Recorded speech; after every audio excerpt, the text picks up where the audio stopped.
Hi everyone, so as promised, here's the tutorial and showing you how to stitch in the ditch. Enjoy! So once you've finished sewing on your waist tape, flip the corset so that it's right side out, and line up the panels so that the fashion panels are aligned with the lining panels. Even though I pressed the seam allowances multiple times, it's still a little puffy, and it might be the same for you. Fiddle with the seam allowances, clip them if you have to, and make sure that they're all lying flat. If you pressed them all to one side, make sure that they're all lying on that one side.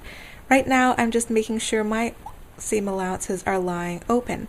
You can press the whole corset with the right sides out too. Just make sure that you use a heat setting that's appropriate for the fashion fabric you're using. You don't want to burn or melt the material after all that work. Once I think I have everything aligned properly, with fashion panel 6 on top of lining panel 6, fashion panel 5 on top of lining panel 5, etc., it's time to start pinning in the seam line. I start at the waistline to make sure none of the panels slip vertically. Then I start to pin down to the bottom and up to the top from there. Make sure you're checking that you're pinning in between the panels in the quote-unquote ditches of both the fashion fabric and the lining, or as close as possible anyway. So it might be difficult for you to push the pins through at this point because you are dealing with about 8 layers of fabric right now. If you are having trouble, then feel free to use a thimble. Right now I lost my thimble, so really quick trick. What I've been using is a nail clipper. There's a little hole right here where the nail clipper is attached to the rest of it, right by the hinge, and I just put the head of the needle right there where that little hole is, and it gives me enough force, and it's also fairly non-slip that I'm able to push it through. It's not as nice as a thimble would be, but it does the trick. So right now I'm stitching in the ditch, that is, right in the seam between the two panels.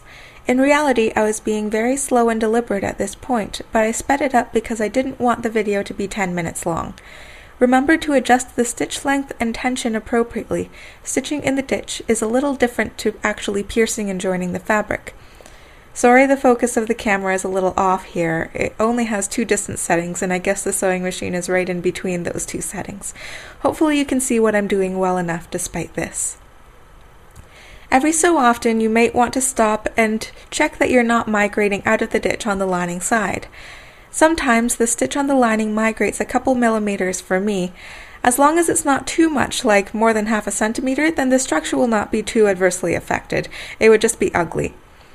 If I'm just making a corset for myself and nobody else is going to see the inside, then I don't care much. And I've seen some other corset makers veer off the ditch as well. However, if I were to charge a client hundreds of dollars for a corset, I would probably hand sew this part and make sure everything is lined up absolutely perfectly. Okay, so here it is in close up, and you can see, if you do it very carefully, you shouldn't be able to see the stitches at all. There you go. So I hope this was helpful for some people. After I stitch in the ditch, what I usually do is I go back and then I sew my boning channels. So if you don't know how to do that, check out that tutorial. I will be posting the tutorials on how to insert a busk later on this week, so look out for that. I'll talk to you next time, guys. Bye!